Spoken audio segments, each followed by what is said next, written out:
So picture this. You land somewhere incredible, you go to plug in your hairdryer, and nothing. Or worse, there's a pop and a wisp of smoke, and that hairdryer is done. For good. My ex-wife actually did this to herself in St. Martin once.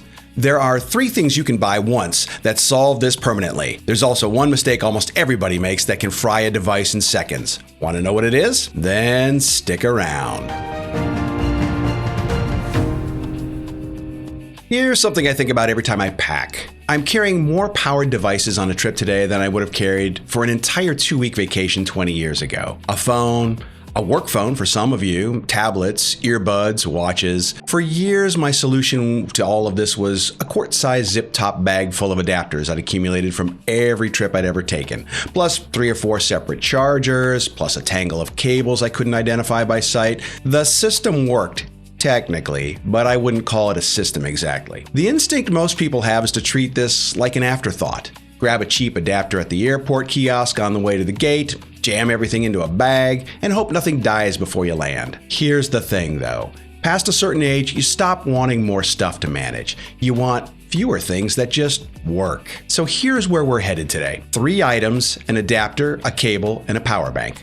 Buy them once and you're done thinking about international power for the next 5 years. This is the Epicka Air, and here's why I'm starting with this one today. The most basic thing you need when you're traveling internationally is something that actually matches the electrical outlets in the country that you're landing in, because they're not all the same, not even close. And this one handles that task for over 200 countries and regions. Watch how this works. There are 4 different prong configurations right in the housing. All you do is slide a selector out and pick the one that you need. Type A for North America and Japan, Type C for most of Europe, Type G for the UK and a handful of other countries, and then Type I for China and Australia. That's where you slide it out and then you kind of twist those little prongs like that. That's the whole process though. It's small, under 5 ounces in total, and it's not just an adapter either. It's got 3 USB-C ports and then also 1 USB-A port built right into the body. So instead of fighting your travel companion for the 1 outlet in the hotel room, you've got 4 charging ports running right off of this little single thing. 2 things worth flagging before you pack it and assume you're covered everywhere. This doesn't include Type D, which is what you're going to need in India or Nepal,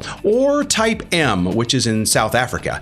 Those are different enough that you need a separate adapter built specifically for those destinations. And if you're heading to parts of southern Italy, or maybe older buildings outside of the major cities within Italy, you might run into what's called Type L outlets, and this does not physically fit that. A lot of the newer combo outlets there do accept the Type C power now. So it really depends on where you're staying in Italy. I'm not pointing you to a specific product for any of those areas. I'm just flagging it before you go. Okay, so let's talk about that $11 travel adapter you bought at some random gas station. Let's really talk about it, because the real cost isn't the $11.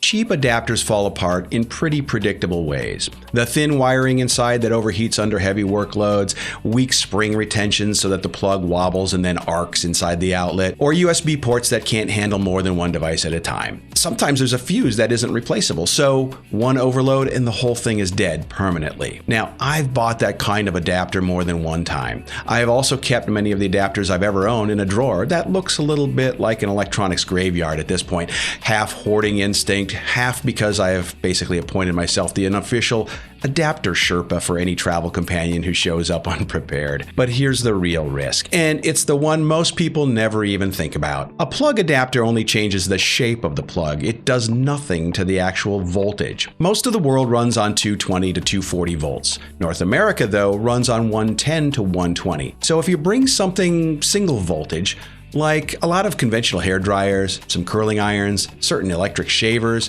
and then you plug it into 240 volts through nothing but a shape-changing adapter, well, you can destroy that thing in seconds. The adapter did exactly what it was built to do. It was just never built to handle the power itself. Now, I actually learned this lesson decades ago in Germany with my electric shaver. I plugged it in through an adapter and it let out this high-pitched scream. The motor was spinning roughly twice as fast as it was ever built to run. I shut it off immediately, figured I'd broken it somehow in transit, and just bought a handheld razor and some shaving foam at a local pharmacy to get me through the rest of the trip. Now, it wasn't until years later that I understood what had actually happened. That wasn't damage, fortunately, but it was incorrect voltage spinning up that motor. So here's how I used to explain adapters and converters to my coworkers back when I was in charge of this category at the world's largest electronics retailer. First off, I had access to some serious testing resources there.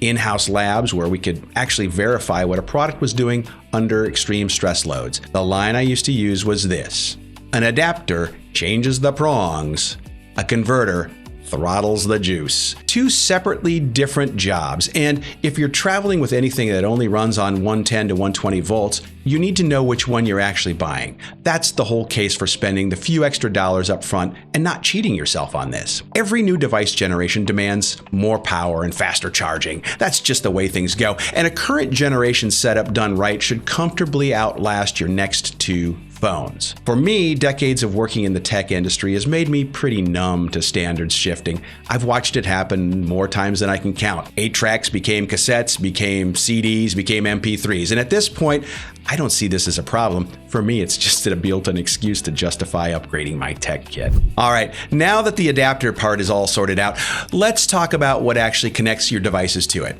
This is the Native Union Zebra cable. USB-C to USB-C. And I want to tell you something about this cable specifically because it says something about why I chose it. This zebra colorway, that distinctive black and white braided pattern, well, that's been in Native Union's lineup for what feels like forever. It's not just some random flavor of the month. It's a design that earned its place and stayed in the lineup. Now, here's the thing about me and this cable, though. I haven't had just one of them. I've bought this cable, or the closest version of it, across 3 different connector generations. First, it was USB-A to Lightning, back when that was the only way to charge an iPhone. Then USB-C to Lightning, once the charger side of things evolved.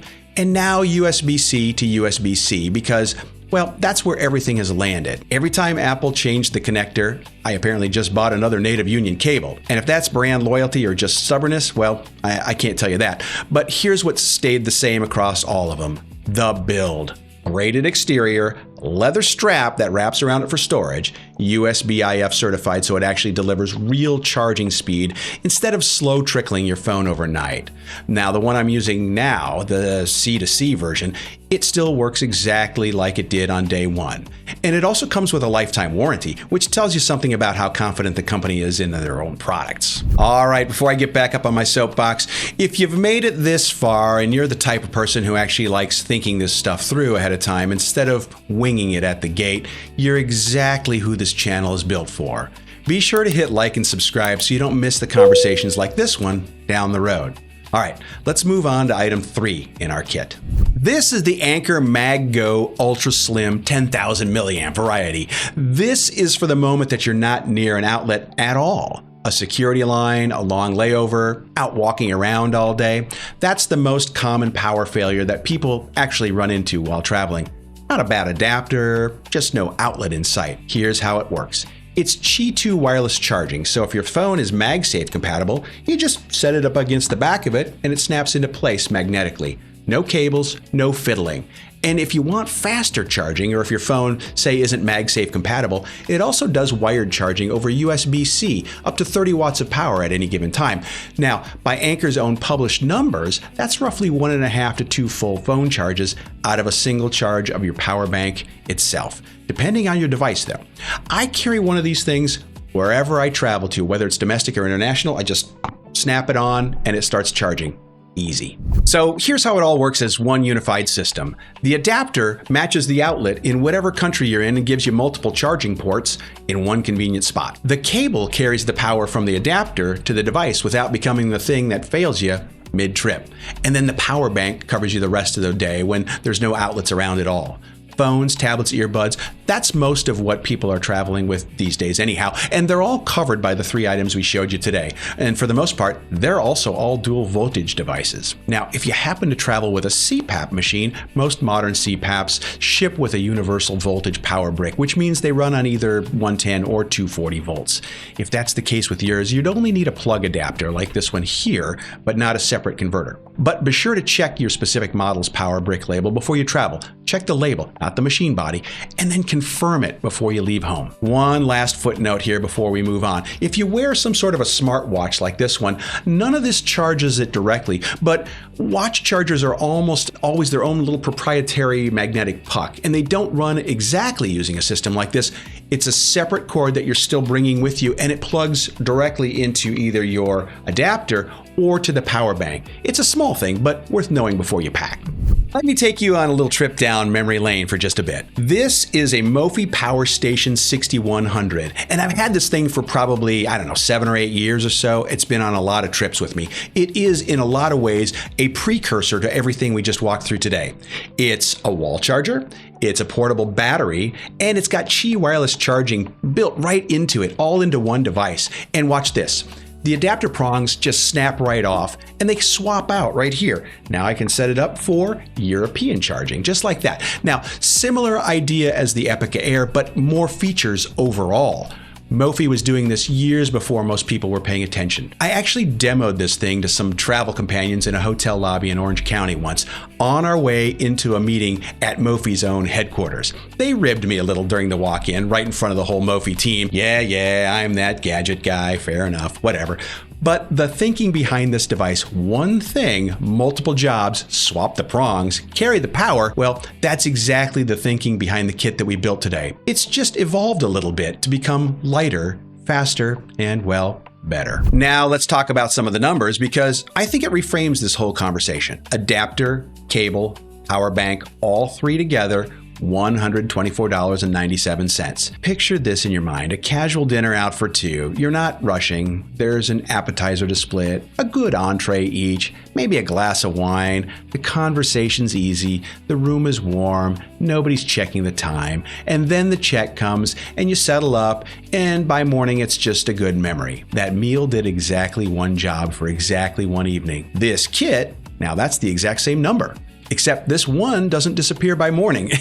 It keeps working every single day on every single trip for the next 5 years. That's roughly $25 a year for never standing somewhere foreign watching your phone die with nothing you can do about it. Last thing, and it's a habit of mine, not a product, before any international trip, I build what I think of as a minimal tech pouch.